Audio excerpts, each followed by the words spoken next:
Irmãos, boa noite. Vamos orar. Nós ainda não oramos, vamos fazer uma breve oração e fazer uma meditação.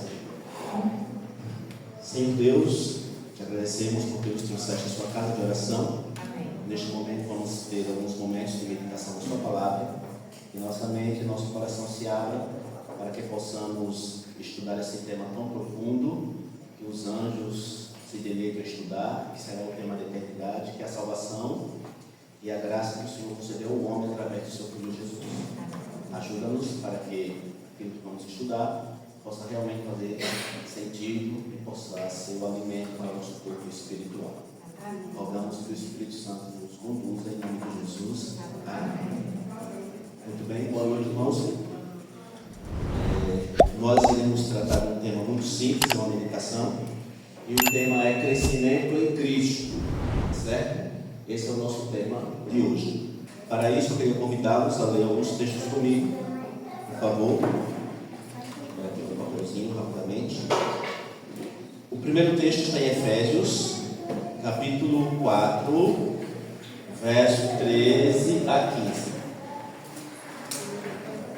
Efésios, capítulo 4, verso 13 a 15.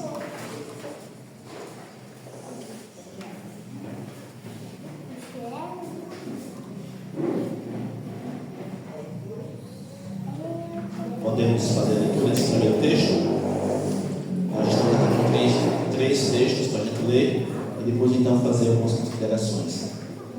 O primeiro texto que está na Epístola de Paulo aos Efésios, Paulo, vamos contextualizá-lo rapidamente. Paulo está escrevendo a respeito dos dons espirituais. E então Paulo apresenta qual é o verdadeiro motivo pelo qual Deus dá dons espirituais à sua igreja. Distribui entre nós os seus filhos. E o texto então diz, verso 13: até que todos cheguemos à unidade da fé e no pleno conhecimento do Filho de Deus, a perfeita varonilidade, à medida da estatura da plenitude de Cristo, para que não mais sejamos como meninos, agitados de um lado para o outro, levados ao redor por todo o vento de doutrina, pela artimanha dos homens e pela astúcia com que induzem ao erro. E o verso 15 então diz: mas seguindo a verdade em amor, crescemos em tudo naquele que é a cabeça, o quê? Cristo. Então observe que nesse texto o apóstolo Paulo apresenta o motivo para os dons espirituais. O apóstolo Paulo então diz que o objetivo da vida cristã é alcançarmos a medida da estatura de Cristo Jesus, para que sejamos como Ele pleno. E então Paulo diz, para que nós possamos crescer. Então, portanto, percebe-se que na Bíblia o crescimento cristão é um imperativo, não é uma possibilidade, não é um resultado secundário, nem fruto do acaso, como nós vamos ver daqui a pouco, certo? Então, portanto, crescer é imperativo. O cristão que não cresce, morre, não tem outro caminho, tá certo? Alguém falou uma certa vez, se eu não me lembro, se eu não me esqueço, foi no livro 95 Teses do Walter Benjamin, diz bem assim, que a vida cristã é como andar de bicicleta. Se você não continuar para frente, você parar, você pode ficar ali nela alguns segundos, mas logo você vai fazer o quê? Cair. Então, o crescimento cristão é um imperativo. O próximo texto está em 2 Pedro, por favor. 2 Pedro, capítulo 1, versos 5 a 7. Mas como então devemos crescer? O apóstolo Pedro então apresenta no seu livro na sua segunda epístola, quais são as conquistas e as virtudes, a escada do crescimento cristão. Se estamos crescendo, então existe uma escada ascendente que deve levar todo cristão a esse crescimento, e deve ser trilhado por todo cristão nesse processo de crescimento. E então o apóstolo Pedro diz assim, capítulo 1, verso 5, até o verso 7. Por isso mesmo, vós, reunindo toda a vossa diligência, associai com a vossa fé a virtude, com a virtude o conhecimento, com o conhecimento o domínio próprio, com o domínio próprio a perseverança, com a perseverança a piedade, algumas traduções diz o amor, com a piedade, a fraternidade, e com a fraternidade, o amor. Muito bem. Então observou que o apóstolo Pedro ele apresenta uma escada de crescimento. O cristão vai conquistando virtude após virtude na sua caminhada e no seu trajeto para o céu. Esse é o objetivo. E por último, para que possamos então completar os textos que eu pretendia ler com vocês, está em João, que de todos é a passagem mais conhecida, capítulo 15, verso 1 a 5. De todas é a passagem mais conhecida, mas também de todas as passagens é a que mais apresenta como o cristão deve crescer, como é que acontece esse processo de crescimento. Então, após esse texto, nós vamos fazer algumas breves considerações. A passagem de João 15, o contexto dela, todos vocês sabem. João, o Evangelho, ele gasta muito mais tempo para tratar de Jesus na última ceia do que os outros escritores. Mateus, Marcos, Lucas. João gasta uma boa quantidade de capítulos, porque João ali apresenta Jesus, então, não só na Santa Ceia, mas fazendo alguns discursos. E um dos discursos que Jesus faz, que é muito famoso e um discurso maravilhoso, está no capítulo 15. E o discurso, o título é A Videira e quem? E os Ramos. É um discurso muito conhecido, é um texto muito citado, muito lido e pregado por muitos pastores e por grandes conferencistas. E esse texto, ele é belo porque ele é muito simples, como Jesus sempre foi, né? Simples, mas a simplicidade do texto apresenta uma profundidade de uma verdade espiritual muito marcante e única. E Jesus diz assim: eu sou a videira verdadeira, portanto deve haver outras que não são verdadeiras, né? Meu pai é o agricultor.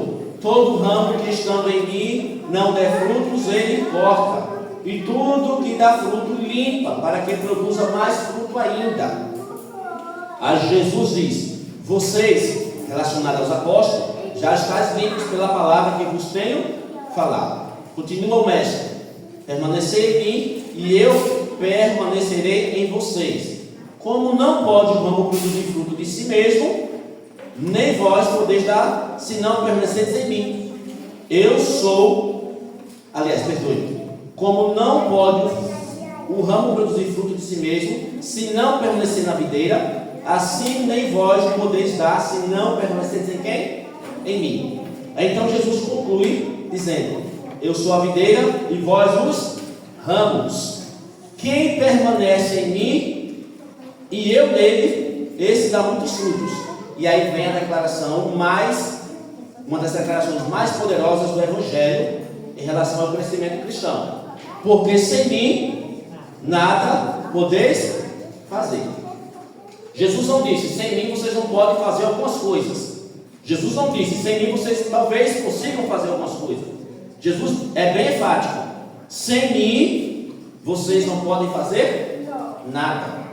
Ora, a menos que nada seja alguma coisa, nada é nada. Então, portanto, não existe como o cristão ter qualquer sucesso na sua caminhada cristã se ele não entender essa verdade muito simples, muito básica, mas que parece que a maioria dos cristãos não entendem. A maioria de nós não compreendemos isso, porque passamos a vida lutando contra os nossa própria natureza pecadora, fraquejando muito porque é da natureza humana, esquecendo o que Jesus disse: sem mim nada vocês podem fazer.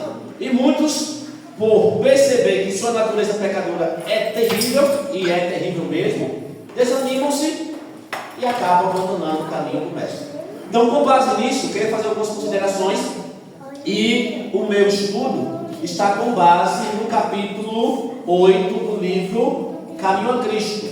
Esse é um livro que eu indico para todos, sempre falo dele. Se vocês não leram ainda, eu sei que a maioria de vocês já leu, leia. Nesse livro, o Caminho a Cristo, Ellen White fala da vida cristã e ela separa um capítulo específico cujo título é Crescimento Cristão. E como nós cremos que ela é inspirada por Deus, ela usa palavras muito simples que transformam a vida de qualquer pessoa que quer viver uma caminhada cristã saudável e feliz. Então vamos lá comigo, por favor.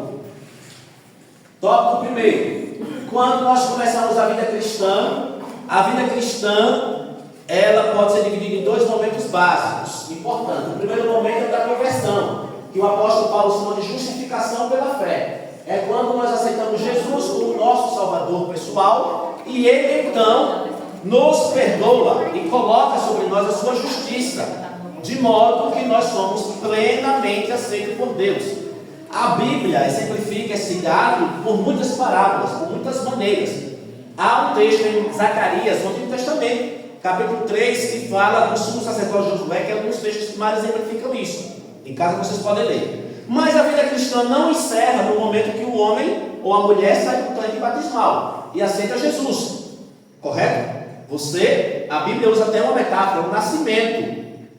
O nascimento. Ora, se nasce, requer o quê? Que prossiga a vida. Nós não morremos. Poucas pessoas na Bíblia morreram assim que aceitou Jesus. Aliás, eu só me lembro de uma. Quem foi? Lembra? O ladrão da cruz, né? Morreu logo depois, porque os soldados quebraram-lhe as pernas e ele morreu asfixiado. Então, aceitou Jesus às 3h, às 2h30 da tarde, antes do pôr do sol, morreu. Esse não teve que produzir muita coisa não, porque assim que aceitou Jesus, morreu. Mas todos nós que aceitamos Cristo temos uma vida pela frente. Uma vida para formar o caráter cristão. E é nesta vida então que nós começamos a trilhar o caminho e muitas dificuldades aparecem. E Satanás então vai tentar nos desanimar e dizer para nós que nossa insistência não renderá fruto algum, porque ele sabe os nossos pontos fracos e vai trabalhar de forma árdua para que nós venhamos a entender ou aceitar uma mentira disfarçada de verdade que não há jeito, vou desistir. Nós continuamos. E o apóstolo Paulo chama a segunda fase da vida cristã de santificação, certo? Ellen White usava dois termos. Ela usava a ideia de justiça imputada e comunicada. Para ela, a justiça imputada é quando Cristo coloca sobre nós a sua santidade e perfeição. A comunicada é quando o Espírito Santo, dia a dia, vai revelando em nós nossos defeitos e colocando em nós o caráter de Cristo. São dois momentos. Se não compreendermos bem isso, se não estiver bem definido na nossa cabeça, nós podemos confundir alhos com lugares e desanimar. A santificação, então, é um processo de crescimento. Portanto, podemos chamar de santificação um processo que o cristão cresce. Se não crescer, não está santificando. Então, para. Esse é o ponto. Avancemos. O apóstolo Pedro, como nós já lemos, disse que é uma caminhada ascendente. Fé, virtude, conhecimento, domínio próprio, perseverança, piedade, fraternidade e o quê? E amor. Tá certo? E amor. Por isso, irmãos, para o crente não cabe a frase que muitas pessoas dizem assim: eu nasci assim e assim vou morrer. Se você usa essa frase no dia a dia, você já está utilizando o quê? A obra do Espírito Santo. Nós podemos até ter nascido assim, e muitos de nós nascemos, todos nasceram, porque todos nasceram pecadores, com inúmeros defeitos, tanto herdados como adquiridos, porque hoje a própria ciência mostra que muitos dos nossos defeitos e tendências pecaminosas nós herdamos de quem? Dos nossos pais. E outros nós adquirimos porque não tivemos uma educação cristã adequada que pudesse polir o caráter para que pudesse ser mais fácil. Então muitas pessoas nascem, ou todos nós nascemos, com muitos defeitos, mas não podemos usar a expressão nascer assim ou morrer assim. Tem pessoas que são extremamente brutas, ignorantes, e diz, eu sou assim e ninguém me muda, vou continuar até o fim da vida assim. Tem outros que é muito ruim, né, irmãozinho? Ruim, e diz, eu gosto de ser ruim. Lembra do Alto da Compadecida? Como é o nome dele mesmo? Vicentão. Quando, você já assistiu esse filme, né? Quando o Chicó entra para conversar com ele, o Chicó não, o outro diz, olha, bom dia, seu Vicentão. Ele diz, hoje eu estou com raiva, né? Ele diz, mas não tenha raiva. Ele diz, pois eu gosto de ter raiva e você não se meta nisso, né? Cristão não pode ser um cristão Vicentão, né, Dita? Não podemos ser assim. Temos que crescer para abandonar as nossas dificuldades e sermos semelhantes a Cristo. Mas como crescer? Essa é uma boa pergunta. Para isso, irmãos, eu vou começar a ler alguns textos. Uma vez alguém disse assim, é fácil pregar, é só pegar, colocar os textos lá e ler. Você está fazendo isso o tempo todo, perdoe-me, mas é porque eu gosto dos textos, né? Ela não está aqui hoje não. Se eu estou indo assim, eu vou pregar também. Vou colocar os textos igual você e vou ler. Fica fácil assim. Mas é porque quando a gente vai lendo alguns livros, você já leu o Caminho a Cristo, as nossas palavras ficam muito pobres e muito poucas comparado ao que a serva do Senhor colocou. Então, deixe que ela fale em alguns momentos para a gente entender. Então, me acompanhe, por favor. Não se canse. Ela diz: a transformação do coração, pelo qual nos tornamos filhos de Deus, é na Bíblia chamada nascimento, e é também comparada à germinação da boa semente lançada pelo lavrador. Assim, da vida natural, tiram-se instruções que nos ajudam a melhor compreender as misteriosas verdades da vida espiritual. Então, a Bíblia, os escritores inspirados lançam mão das coisas conhecidas para tratar de assuntos desconhecidos. Ora, essa é a melhor pedagogia, né? Partir do conhecido para o desconhecido. Então, quando a Bíblia fala da transformação do coração, usa a expressão novo nascimento. Então, assim Jesus falou com Nicodemos, é preciso nascer de novo, certo? E o processo de crescimento é comparado também a uma planta que germina e cresce, de modo que em cada fase do seu crescimento, a planta e a criança é perfeita. Aqui está um outro fator. O cristão, ele tem um processo natural de amadurecimento, como há o ser humano uma planta, tá certo? Não pode nem atrasar, querer avançar, nem tampouco atrasar, ao momento certo. Vocês que trabalham com agricultura sabem que uma planta, no seu estágio inicial, ela não pode colocar frutos, não é própria ainda. Mas quando estiver na fase adulta, o fruto virá de forma muito natural e prática. Avancemos. Toda ciência e habilidade do homem não são capazes de produzir vida no menor objeto da natureza. A ciência tem por muito tempo lutado para tentar produzir a vida, né? Mas é impossível. Como diz, tá certo? Pasteur, não é isso? É Pasteur, exatamente. E criou o princípio de que só a vida produz vida, não é isso? É unicamente mediante a vida que o próprio Deus comunicou que a planta ou o animal vive. Assim, comigo pessoal, é unicamente mediante a vida de Deus que se gera no coração dos homens a vida espiritual. A menos que o homem nasça de novo, ou do alto, como dizem outras versões, não pode ser participante da vida que Cristo veio trazer. Como se dá com a vida, assim com o crescimento. É Deus que faz o botão tornar-se flor e a flor fruto. É por seu poder que a semente se desenvolve, primeiro a erva, depois a espiga e por último o grão, cheio de espiga. Marcos 4, verso 8. É Deus, não é o homem, é Deus. Satanás quer a todo custo que nós cheguemos à conclusão de que o crescimento espiritual é fruto do esforço humano. E se nós acharmos que é assim, já fracassamos. É Deus que faz a semente germinar e é o mesmo Deus que faz ela brotar, dar flor e por vir fruto. Portanto, tudo é obra de quem? De Deus. Nada do homem. Tudo é obra divina. Avancemos. Preste atenção nesse texto, porque isso aqui é bem interessante. Olha, as plantas e flores não crescem em virtude de seu próprio cuidado, ansiedade ou esforço, mas pelo recebimento daquilo que Deus forneceu para lhes servir a vida. A criança não pode, por qualquer ansiedade ou poder próprio, aumentar a sua estatura. Do mesmo modo, não podeis vós, por vossa própria ansiedade ou esforço, conseguir crescimento espiritual. A planta e a criança crescem recebendo do seu ambiente aquilo que lhes serve a vida. A luz do sol e o quê? Exatamente. Como é que cresce uma planta, Nita? Ela está lá, ansiosa, se esforçando para crescer? Não. Se houver ar, sol e nutriente, ela vai o quê, naturalmente? Crescer. A criança da mesma forma. Se for bem nutrida, bem alimentada e praticar os 8 elementos da natureza junto com a família, vai crescer. Assim também com a vida cristã. Não vamos crescer na vida cristã nutrindo ansiedade, esforço ou por nosso próprio cuidado, tentando agora eu vou mudar isso, agora eu vou tirar aquilo, agora eu vou fazer aquilo outro. Não dará resultado. Não dará resultado, em hipótese alguma. Triste, muitos dos nossos pregam dizem assim: faça isso para que você possa se aproximar de Deus, mudar o seu coração. Deixe de usar aquilo, porque assim você vai ser mais espiritual. Deixe de fazer aquilo, porque assim, eu sei que é com boa intenção, porque ninguém viria aqui pregar algo com má intenção. Mas nem toda boa intenção é verdadeira, porque essas coisas não mudam o nosso coração. Elas devem ser resultado de uma transformação natural operada pelo Espírito Santo, como nós vemos daqui a pouco. Não é por cuidado e ansiedade da nossa própria que vamos crescer. É retirando do ambiente o nutriente, o ar e a luz do sol. Se olharmos para as plantas, lá há sim um exemplo muito espiritual do qual devemos tirar profundas lições para a nossa vida. Avancemos. Olha, agora observe esse texto. Olha, Josué, o que esses dons da natureza são para o animal e a planta, Cristo é Cristo para os que nele confiam.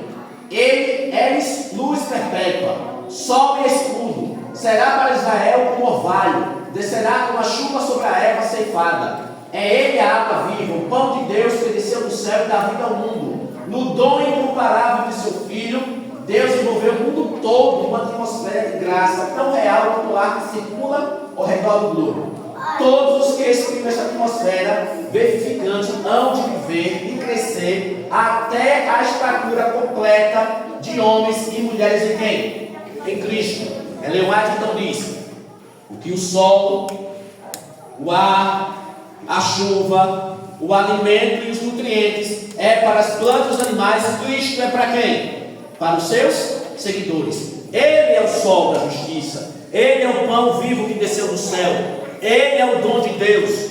Deus envolveu o mundo com o dom do seu Filho. Quando Cristo morreu, quando o seu lado foi aberto, dali saiu sangue e água, todos os tesouros do céu, infinitos tesouros, foi derramado sobre a terra. Se quisermos crescer, temos que tirar de Cristo a nossa substância. Apartados de Cristo, nada podemos. Com nossas próprias forças, é inútil. Como diz em outro texto, ele diz: a educação, o conhecimento, tudo isso tem a sua esfera de ação. Mas para transformar o coração é impotente. Ninguém transforma o coração por ser mais intelectual, por isso, por aquilo. Só Cristo. Ele é tudo para o cristão. Então paremos de nos esforçar, querendo fazer isso, aquilo, para que assim, e concentremos nossas forças em quem? Em Cristo. Como fazer? Como conseguir esse objetivo? Ellen White continua apontando o caminho que nós devemos trilhar, se quisermos ter sucesso. Porque se trilharmos qualquer outro caminho, é fracasso. Afinal de contas, Jesus disse: eu sou o caminho, a verdade e a vida. Avancemos. E como a flor se envolve para o sol, para que os seus brilhantes raios ajudem a desenvolver a beleza e simetria, assim devemos nós volvermos para o sol da justiça, a fim de que a luz do céu incida sobre nós e nosso caráter seja desenvolvido à semelhança de Cristo. Jesus ensina isso mesmo quando diz: está em mim e eu em vós. Como a vara de si mesmo não pode dar fruto se não estiver na videira, assim também vós, se não estiverdes em mim. Sem mim nada podeis fazer. Sois justamente tão dependentes de Cristo para viver uma vida santa. Repitamos: sois justamente tão dependentes de Cristo para viver uma vida santa, como a vara dependente do tronco para crescer e dar fruto. Separados dele, não tendes vida, não tendes poder algum para resistir à tentação, ou crescer em graça e santidade. Permanecendo nele, florescereis. Derivando dele a vossa vida, não haveis de murchar nem ser estéreis. Sereis como água plantada junto à ribeira de quem? Da água. Nós somos tão dependentes de Cristo para crescer e dar fruto, como um galho de uma laranjeira é ao tronco. Corte o galho de uma laranja e põe ali do lado e veja quantas horas ele passa a ver. 1 ou 2 horas depois, como estão as folhas dele? Murchas, secando, com aspecto de morte. Assim é todo cristão que se separa de Cristo. Somos dependentes de Cristo para tudo. É uma verdade muito básica, elementar, mas parece que a gente nunca compreende isso. Parece que o inimigo insiste em dizer ao nosso coração: tente, lute, mude, faça, se você consegue, seja um bom cristão, lute, vá. E não dá em nada. Todas nossas mazelas espirituais é porque não compreendemos ou não praticamos isso. Vamos avançar para concluir. Muitos têm a ideia, olha que texto maravilhoso. Muitos têm a ideia de que devem fazer sozinhos parte do trabalho. Confiar em Cristo para o perdão dos pecados, mas agora procuram por seus próprios esforços viver retamente.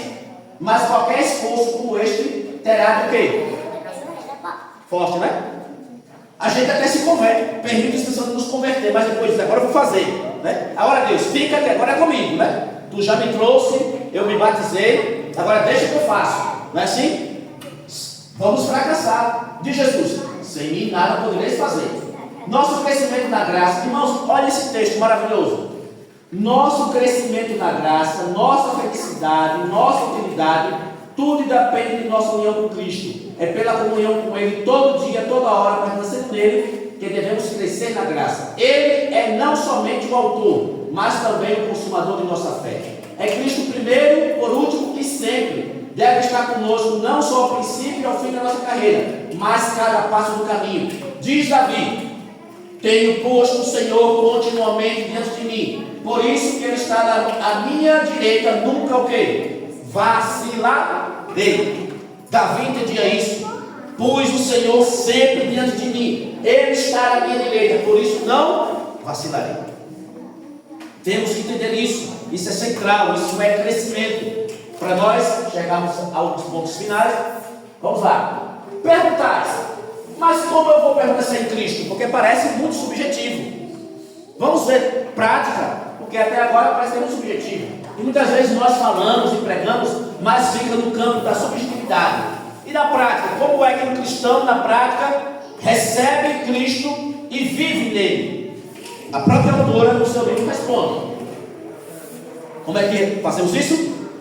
Consagrai-vos a Deus pela manhã, fazei disto vossa primeira tarefa, seja a vossa oração. Toma-me, Senhor, para ser teu inteiramente. Aos teus pés deponho todos os meus projetos. Usa-me hoje em teu serviço. Permanece comigo e permita que toda a minha obra se faça em ti. Esta é uma questão o quê? Semanal? Mensal? Anual? De 3 em 3 dias? É uma questão diária. Todos os dias, assim que acordamos, separemos um bom tempo para ir à presença de Jesus. Quando os apóstolos estavam naquele momento fatídico da grande prova de Cristo, e eles achando que conseguiria suportar, e Jesus voltou da sua oração de Getsêmani e disse para os 3: vocês não têm nenhuma hora para orar comigo? Ora, o fracasso é certo. O fracasso é certo na vida de todos nós que não entendemos que temos que separar tempo para Cristo. De manhã, cedo, para o estudo profundo da Bíblia, para a oração. Não são poucos minutos. Separe um tempo bom, mais cedo, para estar ao lado de Jesus, para que Ele possa nos transformar. Cada manhã, consagrai-vos a Deus para esse dia. Submetei-vos todos os vossos planos para que se executem ou deixem de se executar, conforme indica a sua providência. Assim, dia a dia, podereis entregar as mãos de Deus a vossa vida, e assim a nossa vida será moldada mais e mais segundo a vida de quem? De Cristo. Aqui está a prática. Deixamos o campo da subjetividade e vamos para a prática. Qual é? Todos os dias temos que separar a nosso momento de vida, entregar a Jesus toda a nossa vida. Ali conversamos, ali lemos a Bíblia, ali o Espírito Santo fala a nossa alma, ali Ele diz quais são os nossos defeitos que devem ser mudados, nossos planos são entregues nas suas mãos, apontamos para nossos projetos e o Senhor vai dia a dia nos conduzindo. Há um texto que eu queria ler com vocês, antes de terminar, que está no Salmo 31, por favor peguem aí, e depois vamos para os últimos textos da live para concluir por hoje. Salmos 32, perdoe, verso 8. Salmos 32, verso 8. Diz assim: instruir-te-ei e te ensinarei o caminho que você deve seguir, e sobre as minhas vistas te darei o quê? Conselho. É esse o objetivo que Deus tem para todos os seus filhos. Deus não quer deixar os seus filhos trilhar o caminho da escuridão. É propósito de Deus instruir-nos e nos dar a instrução sobre qual caminho seguir. Deus quer nos conduzir, mas só pode fazer isso se nós separarmos tempo para estar com Ele. E é preciso que façamos isso para que tenhamos vida em Cristo. Concluindo, a vida em Cristo é uma vida de descanso. Olha isso aqui. É uma vida de quê? De descanso, não de inatividade. Descanso e inatividade são coisas diferentes, certo? Pode não haver êxtase de sentimentos. Interessante, a gente está vivendo hoje uma religião de quê? De êxtase. As pessoas querem um culto cheio de coisas pirotécnicas, de não sei o quê, para se sentirem o quê? Muito tocadas. E quero voltar para casa muito tocado pelo culto. O culto me preencheu. E aí eu grito, pulo, salto, mas durante a semana não tenho tempo para quem? Para Jesus. A vida cristã não é uma vida de êxtase. Não, mas deve existir uma constante, serena confiança. Não deveis, pois, olhar para vós mesmos. Isso aqui é sério. Nem permita que o pensamento demore no próprio eu, mas olhar para Cristo. Que o pensamento demore em seu amor, na formosura e perfeição do seu caráter. Cristo em sua abnegação, Cristo em sua humilhação, Cristo em sua pureza e santidade. Cristo em seu incomparável amor. Este é o tema para a contemplação da alma. E como diz Ellen White, somos transformados por aquilo que contemplamos. Contemplemos a Cristo. Amando, imitando, confiando inteiramente nele, que a vez de ser transformada a sua semelhança, que o tema de Cristo se transforme no tema de nossas meditações. Afinal de contas, há um texto, e não só, vários, aquele Ellen White diz que o grande assunto dos remidos na eternidade será o qual? O dom do Filho de Deus, de descer do seu trono de glória e vir salvar o mundo pecador como o nosso. Se os anjos se deleitam em passar tempo estudando sobre esse assunto e nós estudaremos na eternidade, será que esse tema não é digno de nossa atenção aqui na terra? Que Cristo, sua morte, seu sacrifício, sua vida, absolva os nossos pensamentos, seja o tema de nossas meditações e estudo, porque assim, contemplando, seremos transformados. Mas se permitirmos que outros temas, as trivialidades do mundo, o mundo secular, os seus desejos e suas concupiscências, como diz João na sua primeira epístola, encham nossa alma, que perdamos Cristo de vista, infelizmente, não seremos transformados, como é a sua promessa. Concluímos. Quando o pensamento se concentra no próprio eu, é afastado de quem? De Cristo. A fonte de vigor e vida. Por isso é constante o empenho de Satanás conservar a atenção desviada de quem? Do Salvador. Qual é o empenho de Satanás, irmãos? É que você não venha à igreja? Talvez não. Não. É que você não deixe o domingo? Talvez não. Está de boa. O empenho de Satanás é que você e eu desviemos o foco. De quem? De Jesus. E aí ele diz, continua. E evitar assim a união e comunhão da alma com Cristo. Quais são os meios que Satanás usa? Os prazeres do mundo, os cuidados, né? E nós vivemos num mundo de muitos cuidados, não é isso? Geralmente passamos o tempo mais pensando nas coisas seculares que em Deus. É comum, é natural. Os prazeres do mundo, os cuidados, perplexidades e pesares da vida, as faltas alheias. Essa aqui é uma das que mais pega. Vez ou outra nós nos paramos pensando, olha como aquele irmão errou ali, aquele irmão errou acolá, e esse irmão não... Né? E nos demoramos sobre as faltas o quê? Alheias. Continua ela. Ou nossas próprias faltas e imperfeições. Para uma destas coisas, ou todas elas, procurará Satanás distrair a atenção. Não vos deixeis desviar por seus artifícios. Muitos que são realmente conscienciosos e que desejam viver para Deus, são por eles muitas vezes levados a demorar o pensamento de suas próprias faltas e fraquezas, assim afastando-os de Cristo. Espera alcançar a vitória. Não devemos fazer de nós mesmos o centro, nutrindo ansiedade ou temor quanto à nossa salvação. Tudo isto desvia a alma da fonte de nosso poder. Confiai em Deus, a preservação da vossa alma, e nele esperai. Falai e pensai em Jesus, que o próprio eu se perca nele. Ponto de parte a dúvida, despedi de vossos temores.